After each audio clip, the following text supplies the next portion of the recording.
Hello everyone. आज हमने admission of a partner का चैप्टर स्टार्ट करना है। उसमें सबसे पहले हम जो टॉपिक करेंगे वो है कि नए पार्टनर के एडमिट होने पर फर्म की प्रॉफिट शेयरिंग रेशो में जो चेंज आता है वो हमने कैसे कैलकुलेट करना है। ठीक है, पहले एक छोटा सा एग्जांपल लेते हैं। देखो, फॉर एग्जांपल हम ये अज्यूम करते हैं कि एक फर्म थी, उसमें ए और बी पार्टनर्स थे और उनकी रेशो 50-50 थी। वो नए पार्टनर सी को ले आए, ठीक है, और उसको अपने में से उन्होंने 20% हिस्सा दे दिया और ए और बी का हिस्सा 40-40% हो गया। तो टोटल पहले भी 100% था, अब भी 100% है। तो मतलब उनकी न्यू रेशो 40-40-20 मतलब 4:4:2 हो गई। यानी कि तो अब ये हो गई उनकी न्यू रेशो 2:2:1। अब तो एक होती है सेक्रीफाइसिंग रेशो। सेक्रीफाइस करने का मतलब क्या होता है? बलिदान करना। कि जैसे नए पार्टनर के आने पर पुराने पार्टनर्स को अपने शेयर में से कुछ हिस्सा बलिदान करना पड़ा। तो वो कैसे निकालेंगे कि उनकी ओल्ड रेशो कितनी थी माइनस अब न्यू रेशो कितनी रह गई। ठीक है, तो ओल्ड रेशो उनकी थी 50, न्यू रह गई 40। बी की भी ओल्ड थी 50, न्यू रह गई 40। तो दोनों ने कितना कितना परसेंट बलिदान किया? 10-10%। तो 10:10 कह लो या 1:1 कह लो। ये तो बात होगी परसेंटेज की फॉर्म में, पर 99.99% चांस है कि सम परसेंटेज की फॉर्म में नहीं आता, सम प्रपोर्शन की फॉर्म में आता है। ठीक है, तो फॉर एग्जांपल आपको क्वेश्चन आता है कि ए और बी, ये क्वेश्चन है, ठीक है, उनकी ओल्ड रेशो ओल्ड रेशो 1:1 थी। उन्होंने एडमिट किया सी को फॉर 1/5 शेयर। तो कैलकुलेट न्यू रेशो।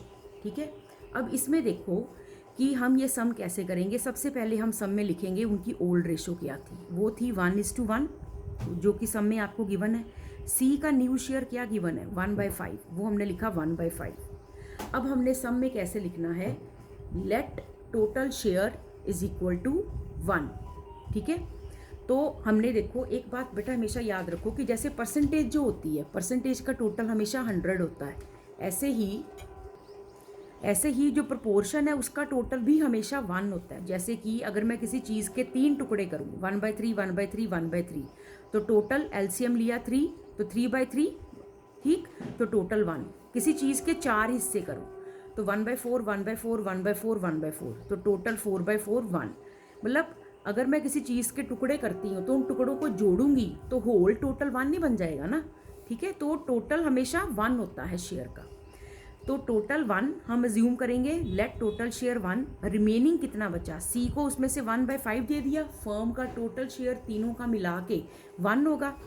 सी को 1/5 दे दिया तो रिमेनिंग 5 एलसीएम लेकर बचा 5 - 1 4/5। अब ये जो 4/5 बचा ये किसका है? ये 4/5 ए और बी दोनों का मिला के है, क्योंकि सी को तो हमने 1/5 दे ही दिया शुरू में। अब बस प्रॉब्लम ये रह गई कि जो 4/5 ए और बी का है, ये ए और बी को अब कितना कितना हिस्सा इसमें से मिलेगा? है तो मिलाकर ए और बी का, पर इसमें से ए का कितना, बी का कितना? जब तक सम में कुछ और मेंशन्ड ना हो तब तक हमने यही अज्यूम करना है कि 4/5 ए और बी में बटेगा और उनकी ओल्ड रेशो में ही बटेगा। तो 4/5 में से ए का न्यू शेयर और बी का न्यू शेयर कितना होगा? 4/5 का पुरानी रेशो 1:1 थी ना, यानी कि 1/2 1/2। तो 4/5 का 1/2 ए को मिलेगा और 4/5 का 1/2 बी को मिलेगा। ठीक है, तो ये हो गया हमारा 4/10 इज इक्वल टू 4/10। ठीक है, और सी का हमें शेयर गिवन है। ठीक, सी का शेयर हमें कितना गिवन है सम में? 1/5। इसका भी एलसीएम सेम कर लो। इसके एलसीएम को सेम करने के लिए इसको 2/2 से मल्टीप्लाई किया। ठीक है, डिनोमिनेटर हमने सेम करना है, तो वो बन गया 2/10। अब तीनों का डिनोमिनेटर सेम आ गया, तो therefore new ratio is equal to 4:4:2। जब तक डिनोमिनेटर सेम ना हो तब तक हम रेशो की फॉर्म में नहीं ना लिख सकते। तो ये क्या बन गया? 2:2:1। अब सपोज करो हमने सेक्रीफाइसिंग रेशो भी निकालनी है, हमें सम में सेक्रीफाइसिंग रेशो भी निकालने को बोली है। तो पहले आप उसका एक बारी फॉर्मूला लिखोगे सम में। ओल्ड शेयर, ठीक है, ओल्ड रेशो, ठीक। तो सेक्रीफाइसिंग रेशो का हम फॉर्मूला लिखेंगे old share minus new share. ठीक है, अब हम निकालेंगे ए का सेक्रीफाइस। तो ए का ओल्ड शेयर कितना था 1/2 और माइनस न्यू शेयर कितना ए को मिला 2:2:1 यानी कि 2 2 4 और 1 5 यानी कि 2/5 हो गया। और बी का सेक्रीफाइस ये कैसे निकाल लेंगे, old share 1/2 minus new share कितना 2/5। यहाँ पे हम एलसीएम ले लेंगे, ये 10 आ गया तो 2 5 = 10 माइनस 5 2 = 10 2 2 = 4 यानी कि 1/10। और ऐसे यहाँ पर भी 10 एलसीएम 5 - 4 1/10। देयरफॉर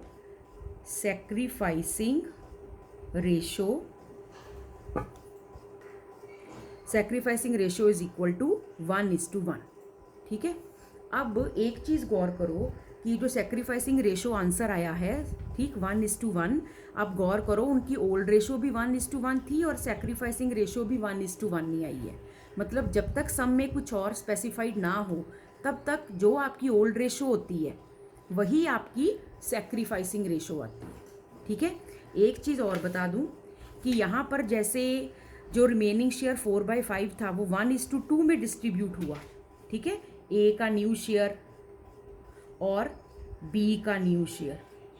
ठीक है, तो ये जो 4/5 है ये किस रेशो में बढ़ता है, उनकी ओल्ड रेशो में। अगर ये ओल्ड रेशो 1:1 की बजाय सपोज कर लो 1:3 होती तो ये कैसे बढ़ता, 1:3 का मतलब 1/4 3/4।